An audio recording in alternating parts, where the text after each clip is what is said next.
It's one of the great tragedies of the country, I think, that this revolution is playing out while the great majority of people do not have an adequate understanding of what it is and what's at stake, of the choice is between becoming poorer through the NDR or becoming more prosperous through economic freedom.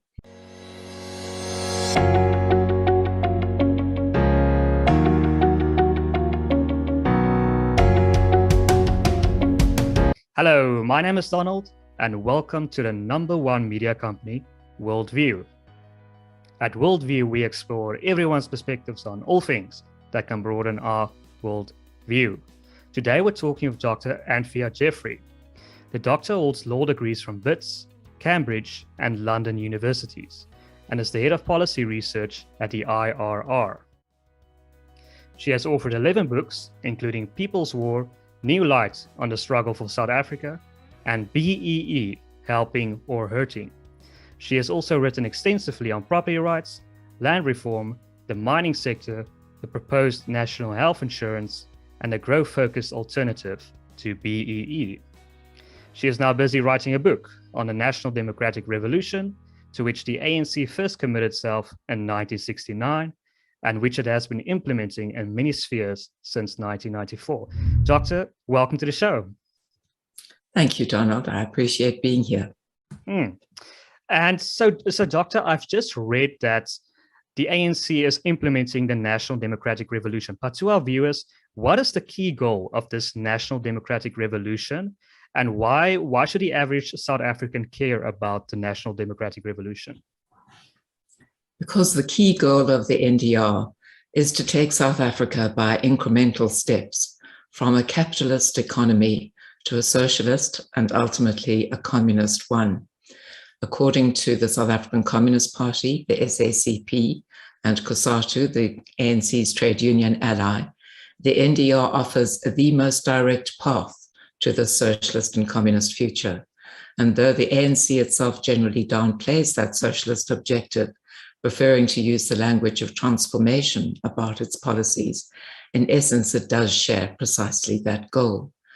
And that matters because when you look around the world, we can see that socialist countries have always failed abjectly, whether you're talking about the Soviet Union in 1917 or Venezuela in the 21st century. These socialist countries have always been characterized by failing economies, high levels of inefficiency, disturbing levels of poverty, often hunger, harsh repression. And there is simply no example of where socialism has succeeded. And on the other hand, we know, again, if we look around the world, that there's an alternative way in which economies can be organized with a heavy emphasis on economic freedom in the real sense of the word. Not economic freedom as economic freedom fighters pretend it to be, in other words, comprehensive state control on a socialist model, but rather real freedom from excessive state intervention.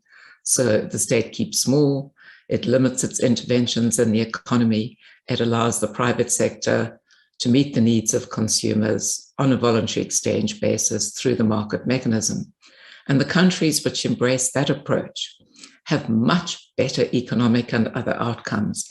And this again has been evident for many years through various indices of economic freedom that are compiled by different organizations. One is drawn up by the Fraser Institute in Canada, which has been doing this since the late 1980s. Its most recent report came out in September 2021.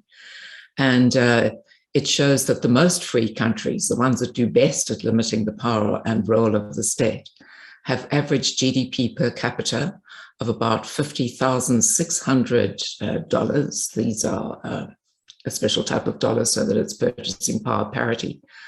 Whereas the least free countries have an equivalent figure of about 5,900. So it's about 10 times higher, your average GDP capita in the most free countries compared to the least free ones. And this benefit extends right through to the poorest 10%, because again, the latest figures show that GDP per capita for the poorest 10% in the most free countries is about 14,400, and it's about 1,500 for the poorest 10% in the least free countries. That's a massive difference again.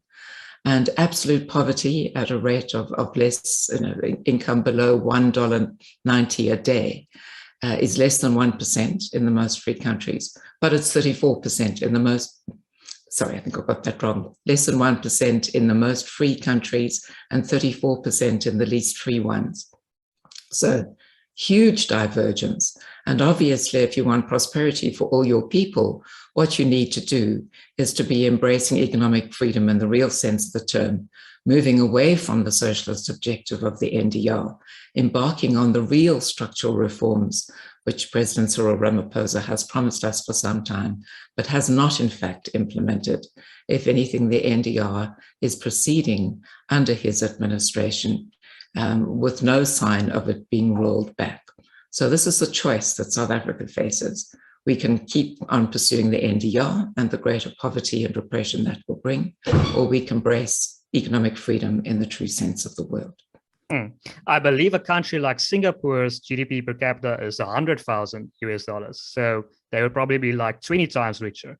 Yes. But is there like a time frame to the national democratic revolution, or is it as it goes along? It is seen, it was developed by the Soviet Union as a very incremental and gradual strategy. I think for the ANC itself, it sees it as about a 40-year process beginning in 1994. So we're getting closer to the end, but there is, of course, still many interventions to come. But the NDR has been playing out in many different spheres since 1994. And sadly, most South Africans have very little information about this, because though the information about the NDR is publicly available, the ANC regularly recommits itself to the NDR at its national conferences in documents which are available to all of us. The media and other commentators generally disregard the NDR. And so for the ordinary man and woman in the street, it's just something that they have far too little awareness of. So, Doctor, I've spoken to a person like Rob Davies, the former Minister of Trade and Industry and a member of the South African Communist Party. And I asked him about the NDR, and he says the hysteria around it, the quote, hysteria around it, is just from right-wing circles. It's nothing serious. So how would you respond to that? I would say that's typical of a good communist, because Rob Davies is, of course, a very senior member of the SACP. He's committed to implementing and advancing the NDR. And naturally, he has an interest in delegitimating and stigmatizing, using the right-wing slur, those few organizations that do study the NDR and try to warn South Africans about the dangers in it. But if you just try and look very briefly at what has been done under the rubric of the NDR since 1994, one can see that it is indeed quite a scary thing. The NDR really began primarily in the political sphere, because though the ANC won power in 1994, it was concerned that its hold on power was not sufficiently strong. So its initial focus was to really weaken the checks and balances in the Constitution, to weaken Parliament, which we've seen in various ways, so that it's less able to hold the executive to account, to undermine judicial independence, so that NDR interventions are less likely to be struck down by the courts, and to use cadre deployment to send ANC loyalists out into every part of the society so that the ANC can exercise control over what it calls every lever of power. And those levers of power range from the public service, which you would expect, and the state-owned enterprises, to the judiciary, the media, the universities, business, civil society organizations, and even the institutions whose independence is guaranteed by the Constitution, such as the Public Protector, the Human Rights Commission, and our so-called Independent Electoral Commission. All, particularly at senior levels, are staffed by cadres who know that their primary job is to advance the NDR. And that has had an enormous impact, of course, on the quality of governance, on the extent to which our democracy is a real democracy. Increasingly, we have a one-party dominant state in which that party is very dominant indeed. And at the same time, the NDR has been proceeding in socioeconomic spheres as well, initially more slowly, since 2012 more rapidly, because 2012 marked the start of the second phase of the NDR, which is supposed to be characterized by more radical steps. So we have had, for example, labor laws, which have increased the costs and hassle factor of employment and are a major reason why we now have such a crisis of unemployment in the country, with almost 75% of people between the ages of 16 and 24 unable to find work. It's also very much used the race divisions in the country, which it's exacerbated through employment equity and BEE rules on the basis that this will provide redress for past wrongs. But what it has in fact done is to cripple the efficiency of the public service, to undermine that of the private sector, and to push up many of the costs of providing public goods and services, because state tenders in particular have become tainted by corruption and inflated prices, as we can talk about in due course. What they've also done, and this has been critical to the NDR right from the start, is to undermine property rights. And this has been done on an incremental basis. And the IRR can talk to 30, 40 policies which have been introduced since 1994, all of which erode property rights, particularly in the land reform sphere, but increasingly affecting other assets too. And the culmination of that, of course, is the current emphasis on expropriation without compensation, which again, perhaps we can talk about a bit more in due course. So if you just step back and look at this from the political sphere to the socioeconomic sphere, the NDR is unfolding in very many different areas. And its overall effect has been to cripple the capacity of our economy to grow. We can't attract the investment that we ought to have. We have much higher unemployment than other emerging markets. And that has all sorts of spillover effects in terms of undermining stability, encouraging the kind of unrest that we saw in July this year, and so on. So the NDR is serious. Apart from its ultimate socialist goal, what it's doing right now is very scary for the country. And can one interpret the recent local election result as a rejection somewhat of the NDR?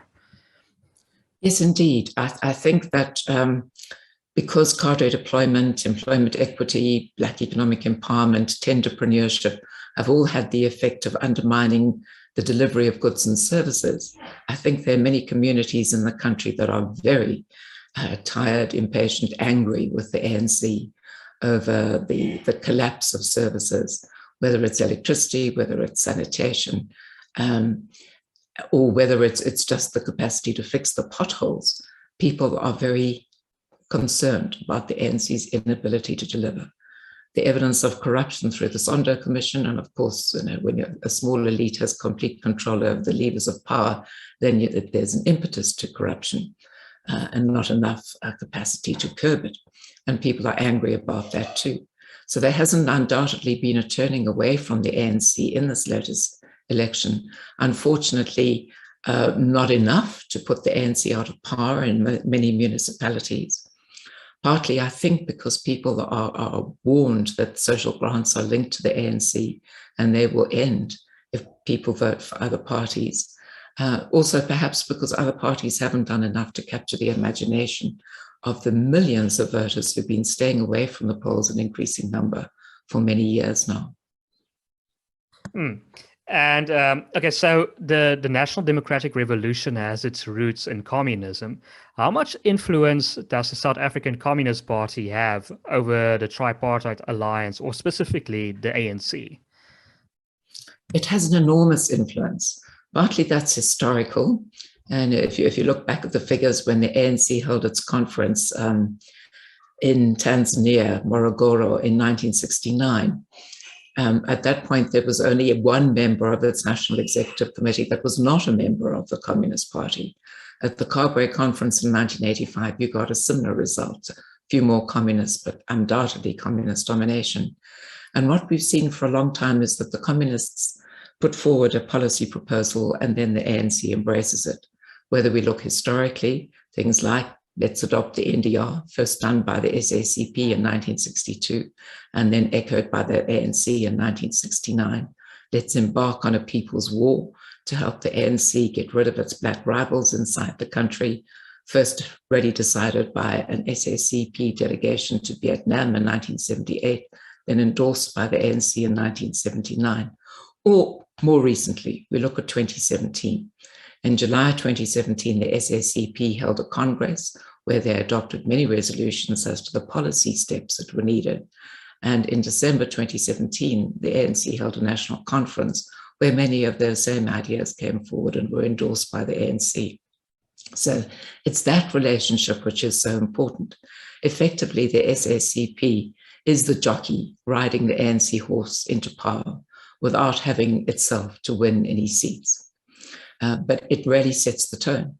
So a whole number of the policies that we see now, whether it's the big thrust emphasis on expropriation, whether it's the idea of state custodianship, whether it's the idea of localization to drive industrialization, whether it's the national health insurance proposal, whether it's the pending idea that we should have a similar national social security fund where the state would take control of private pensions, and very much the idea of prescribed assets, that the government should be able to direct the enormous savings which are to be found in private sector institutions and push those into state-run infrastructure projects and other needs of the revolution. All of this comes out of the thinking of the SACP and is now being carried forward by the ANC. Why is there such a thing as a tripartite alliance? Why hasn't the two parties or the three parties melded into one? I think because that would make it more obvious what is happening. The ANC, particularly, in the apartheid period, when there was global outrage, naturally, at what was the racist policies of the National Party government, had a great deal of international support. Much of that support came from the Soviet Union and other communist countries, but much of it came also from Scandinavian countries, from European countries, from the US and so on. And if the ANC had overtly been the junior partner of the SACP, that wider support would have been very difficult to garner. And even now, if the ANC were clearly to merge with the SACP and clearly to espouse the socialist communist goal, that would make it more difficult for it to maintain its legitimacy in the wider world and also within the country, because the Institute has been conducting opinion polling now for a number of years. And it's very clear that the great majority of South Africans don't share the radical objectives of the ANC-SACP alliance. You ask them if they'd rather have a political party that promises expropriation without compensation on a big way, or whether they would support a political party that promises growth and jobs. 80% say it's the growth and jobs option that they prefer. And so the ANC is actually also out of step with its electorate. It's important too that it should not be too frank with its electorate, and maintaining the fiction of these separate organizations enables it to do so. That's interesting. So, Doctor, you mentioned earlier expropriation without compensation. Many viewers are baffled why the ANC is so determined to get this. I've spoken to Dr. Peter Hammond. He has said that one of the main reasons for expropriation without compensation, why this is being driven, is because of Chinese influence. He says the Chinese wants to seize assets in the event that the ANC is unable to pay its debts, or the government of South Africa is unable to pay its debts. It's what happened in Zimbabwe, according to him. Is there any truth to that? I think the situation is a bit different here at the moment, at least, in that I don't think we have that much debt to China, because China's been rather wary of lending directly to us. We have a debt to the BRICS Bank. But I also think that increasing Chinese, Russian domination, increasing Western weakness mean that the global balance of forces is such that the ANC now feels more encouraged to advance expropriation without compensation and generally step up the pace of the NDR, which would have been more difficult to do. But immediately after the collapse of the Soviet Union, it would have been very difficult to do that. Now we tended to forget the failures of communism, and the global environment is more suitable, and the domestic environment is more suitable too, because after so many years of NDR implementation, we have the negative consequences I talked about before: low growth, limited investment, very high unemployment. And people are becoming desperate enough to believe that if only they could get some land for free, perhaps that would help them. Whereas in general, and still, there's no major interest in land reform among the great majority of Black South Africans.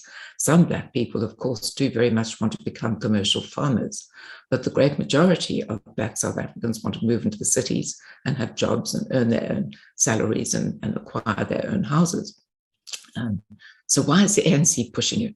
Well, it's really been pushing it all the way back to the 1930s, when Moscow identified land reform as an important weakness because of skewed land ownership. It was a wedge issue that could be used to weaken property rights in one sphere, and then to expand that weakening of property rights into other spheres as well.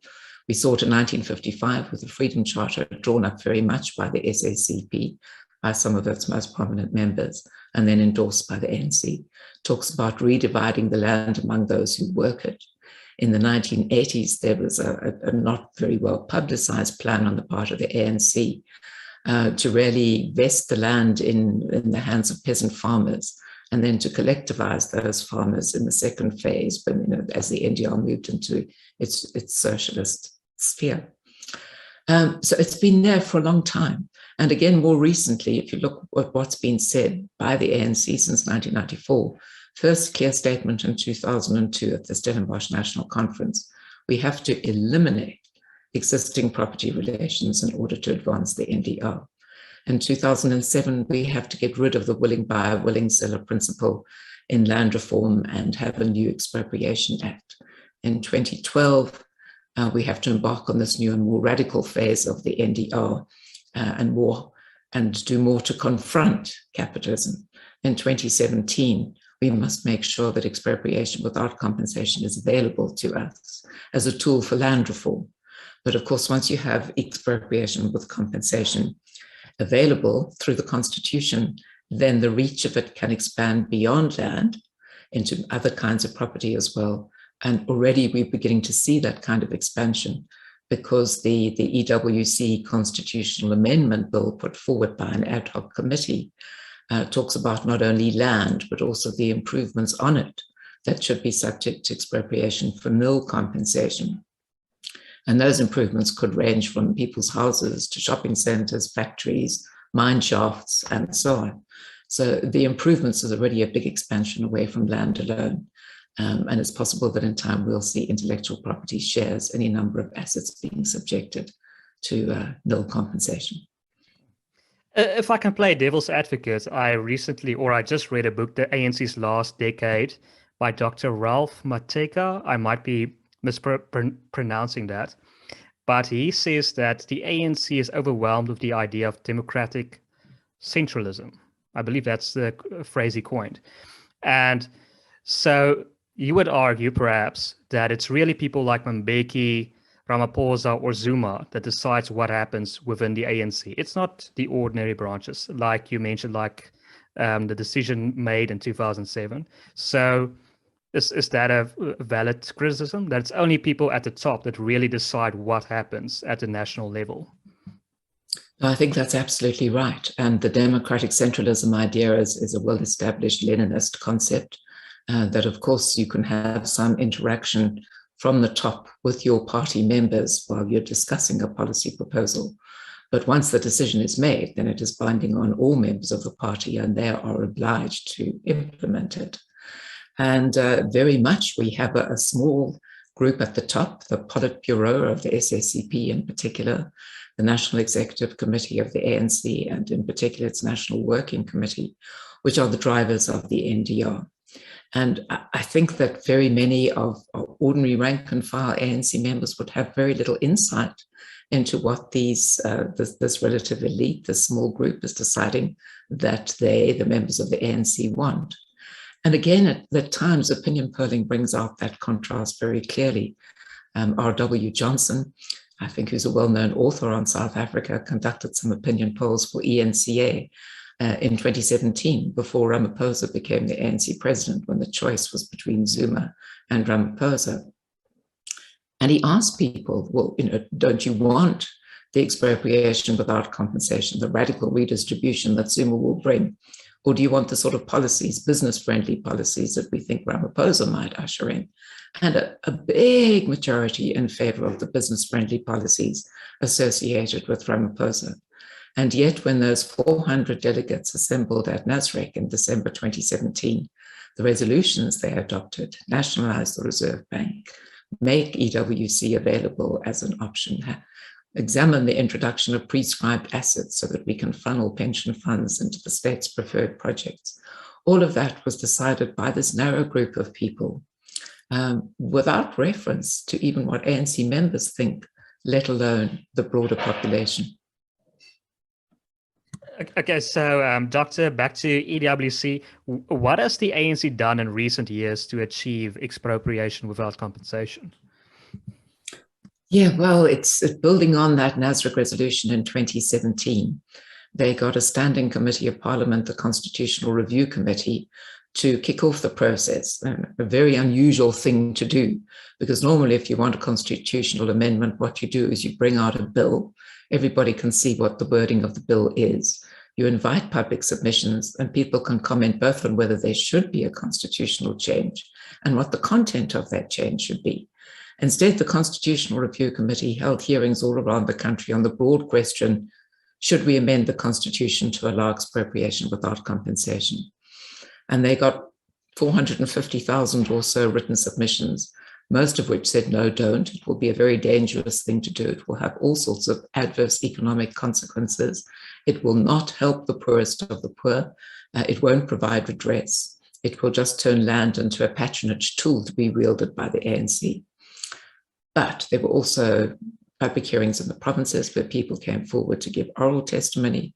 There's some evidence that people were trained in what to say beforehand, some evidence that they were given particular direction by EFF and ANC cadres before the hearings began.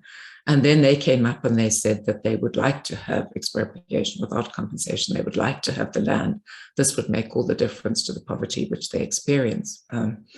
Again, contrary to all the facts, because we've had land reform for many years now, and about 90% perhaps of land reform projects have failed, which means that beneficiaries are no better off than they were before. But the orchestrated upsurge of, yes, let's have EWC was achieved via the Constitutional Review Committee, and then ignoring all the written warnings, it went with those those oral submissions and recommended that the Constitution be changed. Then we had a convoluted process with the ad hoc committee, subsequently established by Parliament, which took us through a couple of drafts of what this bill might say. And the initial changes were not that, they were certainly very worrying, but not as extensive as they are now, because the second draft introduced only in July this year suddenly allows the state to take custodianship of certain land being left entirely undefined.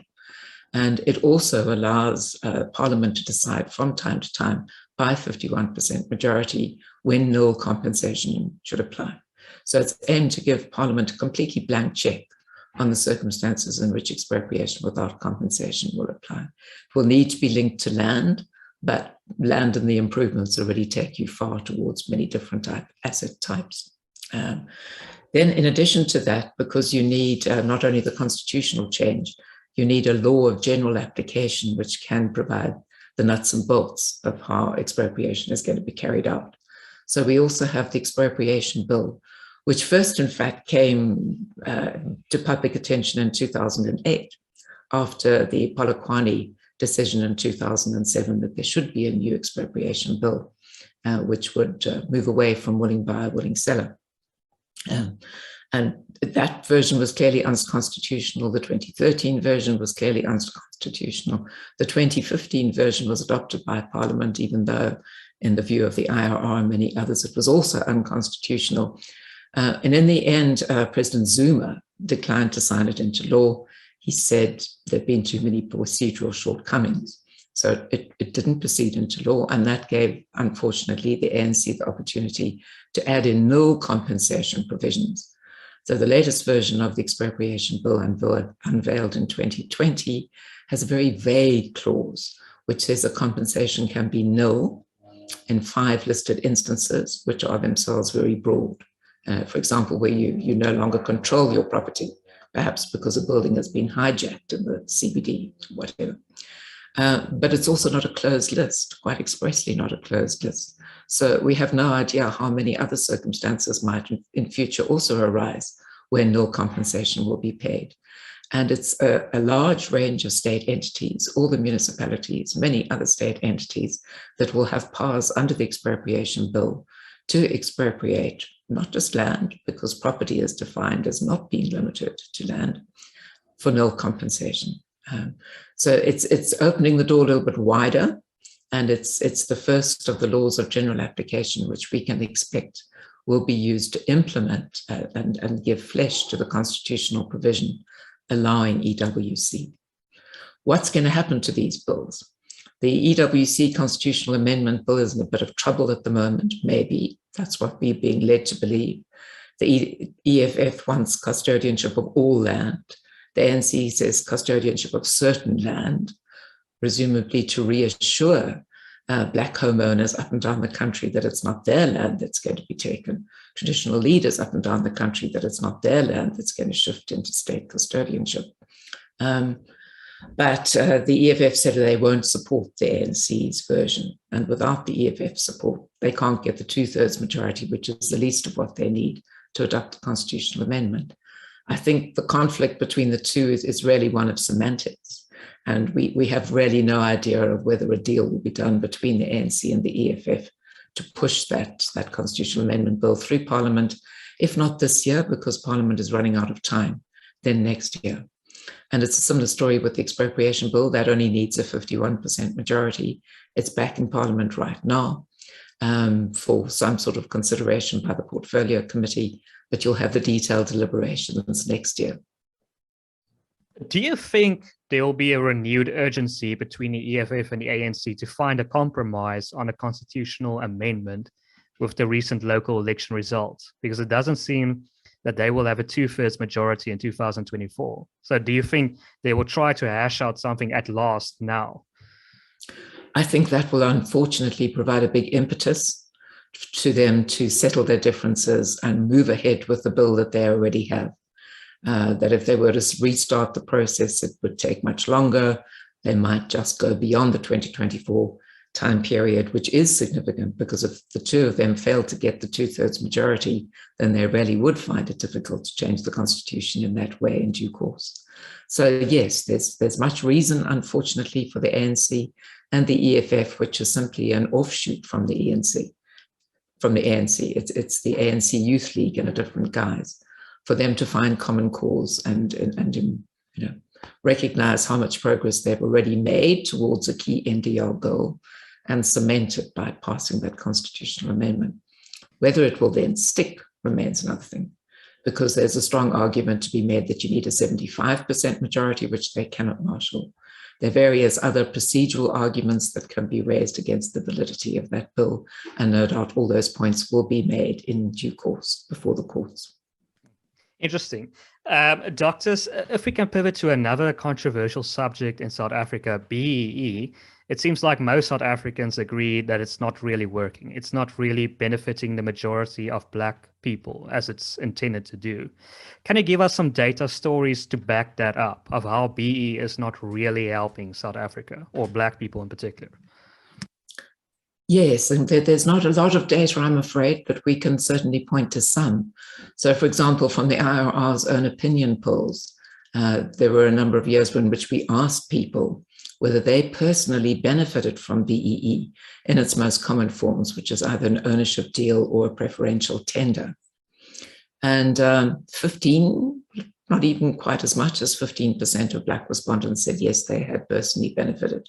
But 85% said no, they had not derived any benefit at all. And we also know, if we look at the distribution of national income, figures drawn up by Statistics South Africa, recently there was a report indicating that the top 10% of Black South Africans had seen their share of national income rise from 19% in 2006 to 26% in 2015. So it's quite a movement. and a similar sort of movement for the next 50% of Black South Africans. But among the poorest 40% of Black South Africans, their share of national income had been 3.4% in 2006. It was still a paltry 3.7% in 2015. So through all those years of BEE implementation, of the rules being tightened up, more strictly enforced, the 40% of Black South Africans saw no increase in their share of national income. And we also, of course, have stories from the ANC itself saying it only helps the elite. So Pravin Gordhan, when he was finance minister in 2009 in the first Zuma administration, said BEE hasn't worked. It's helped only a small number, small proportion, and that isn't good enough. We've had the National Planning Commission looking at BEE and saying it only helps a small group. We had Matthews Pauser saying it only helps a small elite, and so on. So we've even had the SACP, which is worried now about the extent to which BEE leads to entrepreneurship, leads to corruption, saying BEE is really the key reason why our Gini coefficient of inequality is going up. And just to unpack that a bit, it's gone up significantly since 1994. And why is that? Because the small group of BEE beneficiaries at the top have benefited enormously from public service jobs, well paid, from ownership deals, R1 trillion that has gone towards ownership deals, according to William Gamede, and from the tenders, which we can talk about a bit more, which have certainly enriched a number of people. And at the same time, we now have 10 million Black South Africans who are unemployed and therefore destitute. So the gap between the small number of rich people and the vast number of destitute people is enormous. And that's the reason why we have such high inequality and why that intra-Black inequality overshadows everything else. The Black population makes up 80% of the South Africa's population. If inequality is widening there, then the Gini coefficient is undoubtedly going to get worse rather than better. So the SACP didn't say that we should get rid of BEE, but it is an indication of how it is widening intra-Black inequality rather than helping the entire Black population, which is what we need redress measures to do. Yeah, it seems like it's only really benefiting people like Patrice Motsepe or Ramaphosa, or did benefit them. But so I've read an article that you've written about BEE, and it's very interesting. You mentioned that BEE actually makes items and services more expensive. Can you explain to our viewers why is that the case? Yes, indeed. Perhaps one should start with the words of an unnamed BEE entrepreneur who said this to the Star newspaper in 2012. Well, of course, they're inflated prices, he said in essence, because you have to pay to the political principals in order to be considered for a tender. You have to pay for the actual tender when it comes up. You have to be paid when you've done the work. And you have to grease the machinery. In other words, you have to keep making contributions to the ANC, the SACP, the ANC Women's League, the ANC Youth League, etc. And all that has to come out of the contract price. So naturally, you put it up so that you're going to be able to afford all of that. How much do they put up the contract prices? Well, Pravin Gordhan, again, when he was finance minister in 2009, lamented the fact that the public service was paying far more than the private sector would. 40 million rand for a school that should cost 15 million rand, he said. And then Gwede Mantashe in 2012, when he was ANC Secretary General, said, what is this thing of paying 27 rand for a bottle of water that you can buy for 7 rand because you want to have a middle-class person with a business? And he indicated it was absolutely crazy. And he appealed to Black businessmen to stop using the state as their cash cow by providing deficient goods at inflated prices. But look a little bit deeper and you get interesting insights from the National Treasury.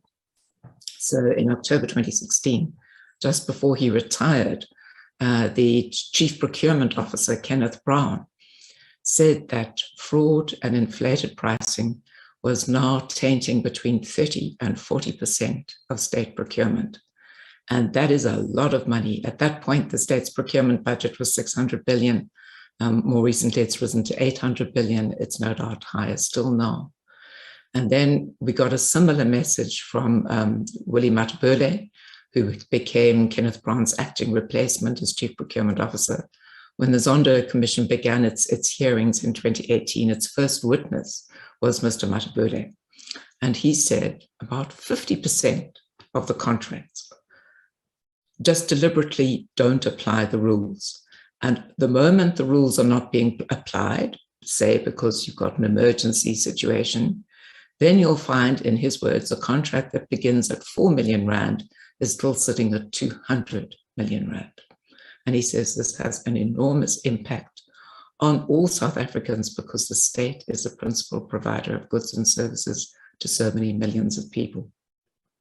And it's a tragedy because the real benefits, the fraudulently often acquired benefits, are going to a very narrow group.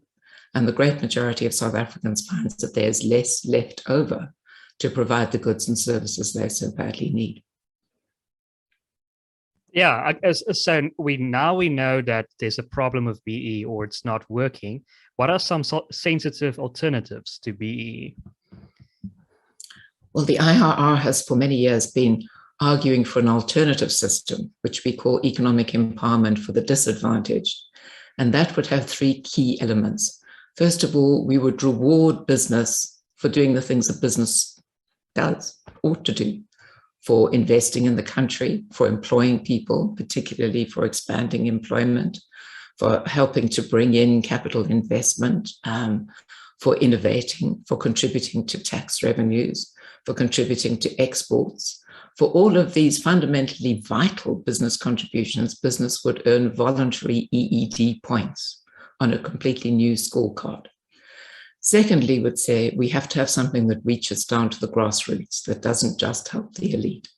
So we think that if you look at three areas of particular failure in state provision, education, healthcare, and housing, we would do much better by taking the bulk of the money that's being so badly spent by bureaucrats in those three spheres, and amounts to well over 700 billion at the moment, and redividing it up and redirecting it to low-income households in the form of vouchers, which are exchangeable only for schooling or for housing or for healthcare, so they can't easily be abused.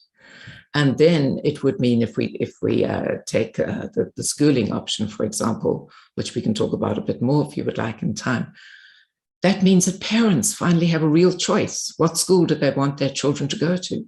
That's a choice that the middle class has now. But this would mean that low-income households could also have that choice. And the schools would know that the families have a choice. And so they would have to start competing for the custom of those families, which means they'd have to hold their fees as low as possible. They'd have to improve their efficiency as much as possible. They'll have to make sure that schools are well run, that discipline is maintained, that teachers are in class on time teaching so that they can compete. And you would have many more independent schools springing up to meet this new demand. We do have some already, like the Spark schools, Curra schools, some of which are already moving into townships. We would find many more independent schools being established in informal settlements, in township areas where people with vouchers live, in the rural areas, etc. And with the schools with all these incentives to improve their performance would undoubtedly become much better and quite quickly. So we think the vouchers are a very important part of a different empowerment system. And you'd get a similar outcome with housing, where people would be able to start meeting their own housing needs, whether it's upgrading a shack or buying a house or renovating something that they already have. And in the healthcare sphere, where instead of having to rely on the dreadful public clinics and hospitals, which so often don't have medicines, aren't clean enough, don't have caring staff, they could take out low-cost medical scheme membership and go to the private sector for their primary health needs. And again, there'd be a new emphasis on efficiency and keeping costs down in order to attract the custom of those millions of people. So we think that's the second key element of our EED idea.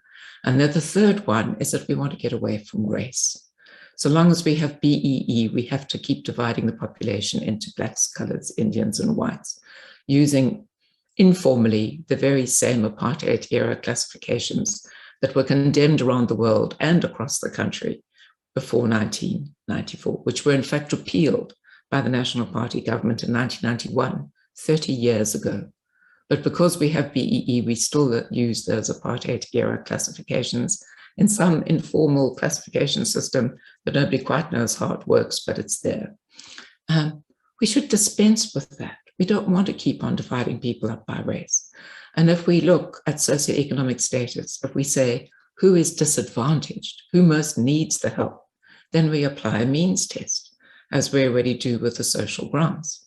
And people who have low income would qualify for help.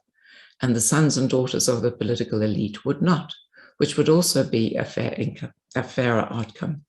And people might worry that whites would then also qualify, and a very small proportion of whites would, because they're about 1% or so of the people living in poverty are white. So they could also get a benefit. But the great majority of all the benefits would go to people who we currently think of as Black. And at the same time, by dropping race classification, reducing racial polarization and this sense of zero-sum competition, we could move to a point of much greater social cohesion in the real sense of the word.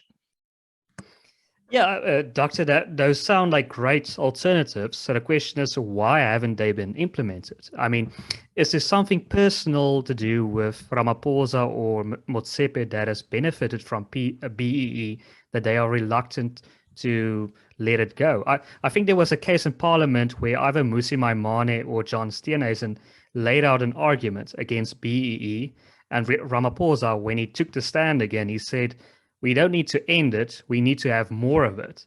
So why haven't we pursued some of your alternatives or the IRR's alternatives to BEE?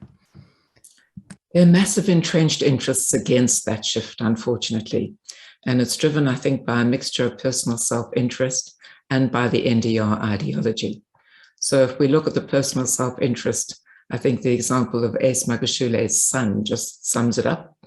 In the middle of the COVID pandemic last year, when we had contracts being put out for personal protective equipment and other needs to counter the COVID pandemic on an emergency basis, which is Willie Matabele warned as a sort of situation where normal procurement rules get abandoned, Ace Magashule's son was able to secure a contract worth, I don't know how much, for his company, of which he is the sole director.